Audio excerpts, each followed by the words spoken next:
नमस्कार दोस्तों, स्वागत है आप सभी का आपके अपने YouTube चैनल सक्सेस पॉइंट जी के क्लास में। दोस्तों आज हम भारत के राष्ट्रीय प्रतीक के क्वेश्चन सॉल्व करेंगे जो बहुत ही महत्वपूर्ण हैं। तो चलिए शुरू करते हैं। तो चलिए इसमें पहला क्वेश्चन करते हैं। भारत के राष्ट्रीय ध्वज की लंबाई और चौड़ाई का अनुपात क्या है? 5:3, 3:2, 3:4, 2:3। तो इसका सही आंसर होगा ऑप्शन नंबर बी, 3:2। चलिए अगला क्वेश्चन करते हैं। भारत के राष्ट्रीय ध्वज की चौड़ाई और लंबाई का अनुपात क्या है? 1:2, 2:3, 3:2, 2:1। तो इसका सही आंसर होगा ऑप्शन नंबर बी, 2:3। देखिए उसमें पूछा था लंबाई और चौड़ाई का अनुपात पूछा था, इसलिए उसमें 3:2 हुआ। इसमें पूछा है चौड़ाई और लंबाई का अनुपात, इसलिए इसमें 2:3 होगा। क्वेश्चन कैसे भी घुमा फिरा के पूछा जा सकता है, इस पर ध्यान रखिएगा। चलिए अगला करते हैं। इसमें अगला क्वेश्चन है, भारत के राष्ट्रीय ध्वज के मध्य में बने चक्र का रंग क्या होता है? समुद्री नीला, गहरा नीला, काला, हरा। तो देखिए इसका सही आंसर होगा ऑप्शन नंबर बी होगा, गहरा नीला। तो जो राष्ट्रीय ध्वज है उसमें चक्र बना है, उसका रंग गहरा नीला होता है। चलिए अगला क्वेश्चन करते हैं। भारत के राष्ट्रीय ध्वज के चक्र में कितनी तीलियां हैं? 20, 22, 23, 24। देखिए इसका सही आंसर होगा ऑप्शन नंबर डी, 24 तीलियां होती हैं। भारत के राष्ट्रीय ध्वज के चक्र में 24 तीलियां होती हैं। चलिए अगला क्वेश्चन करते हैं।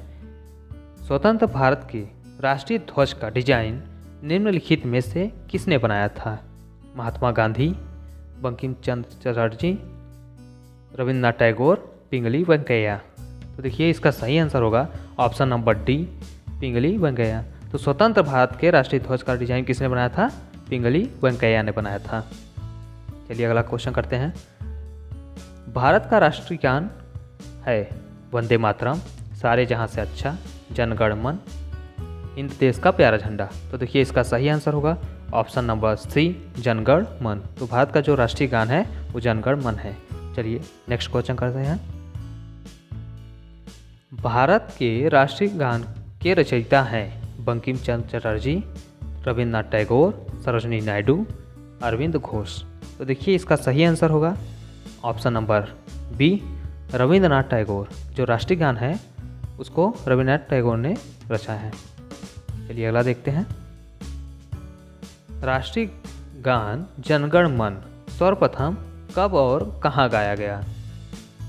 1911 कलकत्ता में, 1931 कोलकाता में, 1950 दिल्ली में, 1896 कलकत्ता में।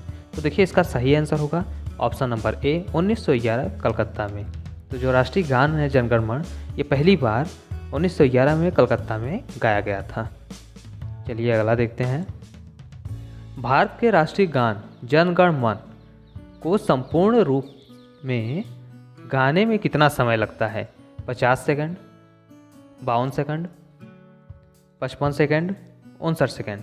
तो देखिए इसका सही आंसर होगा ऑप्शन नंबर बी, 52 सेकंड। तो जो हमारा राष्ट्रीय गान है उसको पूरा संपूर्ण खत्म करने में 52 सेकंड लगता है। चलिए अगला क्वेश्चन करते हैं।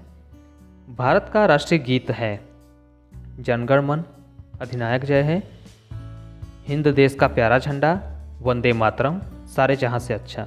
तो देखिए इसका सही आंसर होगा option number C, Vande Mataram. तो जो राष्ट्रीय गीत है भारत का वो वंदे मातरम है। चलिए अगला देखते हैं। अगला क्वेश्चन है।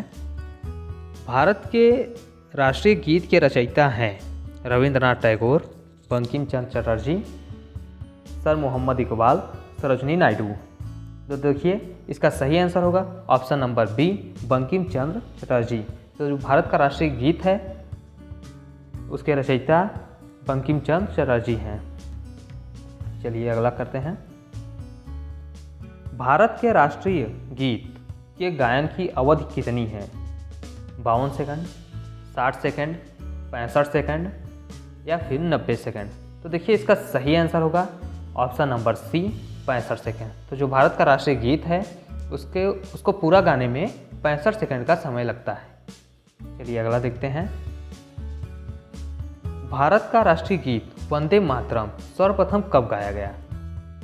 1886 ईस्वी में, 1896 ईस्वी में, 1906 ईस्वी में, 1907 ईस्वी में। तो देखिए इसका सही आंसर होगा ऑप्शन नंबर बी। भारत का जो राष्ट्रीय गीत है वंदे मातरम, उसको सर्वप्रथम 1896 में गाया गया था। चलिए नेक्स्ट क्वेश्चन करते हैं। भारत का राष्ट्रीय गीत वंदे मातरम किस ग्रंथ से संकलित है? मुंडकोपनिषद, कठोपनिषद, आनंद मठ, भारत भारती। तो देखिए इसका सही आंसर होगा ऑप्शन नंबर सी, आनंद मठ से राष्ट्रीय गीत को लिया गया है। अगला है, आकाशवाणी और दूरदर्शन के दैनिक कार्यक्रमों की शुरुआत किससे होती है? राष्ट्रगान से, राष्ट्रीय गीत से, संतूर वादन से, फिल्मी धुन से। तो देखिए इसका सही आंसर होगा ऑप्शन नंबर बी, राष्ट्रीय गीत से। तो जो आकाशवाणी और दूरदर्शन है उसके दैनिक कार्यक्रमों की शुरुआत राष्ट्रीय गीत से होती है। चलिए नेक्स्ट क्वेश्चन देखते हैं।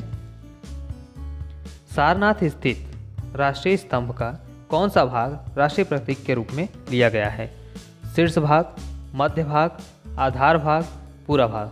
तो देखिए इसका सही आंसर होगा ऑप्शन नंबर ए। तो जो सारनाथ स्थित राष्ट्रीय स्तंभ है उसका शीर्ष भाग राष्ट्रीय प्रतीक के रूप में लिया गया है। चलिए अगला देखते हैं।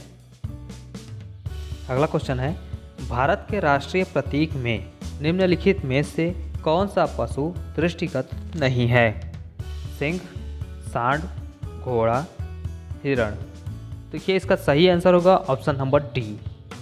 तो भारत के राष्ट्रीय प्रतीक में हिरण दृष्टिगत नहीं है। चलिए अगला क्वेश्चन देखते हैं। भारत के राष्ट्रीय प्रतीक चिन्ह में कितने शेर दिखाई देते हैं? 1, 2, 3, 4। तो देखिए इसका सही आंसर होगा ऑप्शन नंबर सी, 3। भारत के जो राष्ट्रीय प्रतीक है उसमें 3 शेर दिखाई देते हैं। चलिए अगला क्वेश्चन है। भारत का राज चिन्ह अशोक महान द्वारा सारनाथ में स्थापित सिंह स्तंभ से लिया गया है। 1, 3, 4, 5। तो देखिए इसका सही आंसर होगा ऑप्शन नंबर सी, 4। तो जो भारत का राज्य चिन्ह अशोक महान द्वारा सारनाथ में स्थापित 4 सिंह स्तंभ से लिया गया है। चलिए अगला क्वेश्चन करते हैं। भारत के राष्ट्रीय संवत के रूप में किस संवत को मान्यता प्रदान की गई है? विक्रमी संवत, शक संवत, कोल्लम संवत, ग्रेगोरियन संवत। तो देखिए इसका सही आंसर होगा ऑप्शन नंबर बी, शक संवत। तो भारत के राष्ट्रीय संवत के रूप में शक संवत को मान्यता प्रदान की गई है। चलिए अगला क्वेश्चन देखते हैं। शक संवत पर आधारित राष्ट्रीय पंचांग प्रथम मास होता है, मतलब जो राष्ट्रीय पंचांग है उसका प्रथम मास कौन सा होता है? चैत्र, वैशाख, माघ, कार्तिक। तो देखिए इसका सही आंसर होगा ऑप्शन नंबर ए, चैत्र। तो शक संवत पर आधारित राष्ट्रीय पंचांग का प्रथम मास चैत्र होता है। चलिए अगला क्वेश्चन करते हैं। शक संवत पर आधारित राष्ट्रीय पंचांग का अंतिम मास होता है चैत्र, माघ, पौष, फाल्गुन। तो देखिए इसका सही आंसर ऑप्शन नंबर डी होगा, फाल्गुन। शक संवत पर आधारित राष्ट्रीय पंचांग का अंतिम मास फाल्गुन होता है। चलिए अगला क्वेश्चन देखते हैं। भारत का राष्ट्रीय पशु है चीता, तेंदुआ, बाघ, सिंह। तो दोस्तों देखिए इसमें लोगों को बहुत कन्फ्यूजन होता है। एग्ज़ाम में लोग अधिकतर चीता लगा के आते हैं, जबकि आंसर उसका गलत होता है। भारत का राष्ट्रीय पशु बाघ है। चलिए अगला क्वेश्चन करते हैं। बाघ से पूर्व भारत का राष्ट्रीय पशु था हिरण, नीलगाय, सिंह, गैंडा। तो देखिए इसका सही आंसर होगा ऑप्शन नंबर सी, सिंह। बाघ से पूर्व भारत का राष्ट्रीय पशु सिंह था। चलिए अगला क्वेश्चन करते हैं।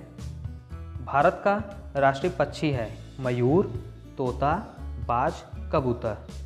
तो दोस्तों इसका सही आंसर होगा ऑप्शन नंबर ए, भारत का राष्ट्रीय पक्षी मयूर है। तो आशा करते हैं मेरे द्वारा दी गई जानकारी आपको अच्छी लगी होगी। अगर आपको वीडियो अच्छी लगी हो तो कृपया वीडियो को लाइक करिए, चैनल को सब्सक्राइब करिए और अपने दोस्तों के साथ इसे शेयर जरूर करिए। आपसे फिर मुलाकात होगी अगली वीडियो में।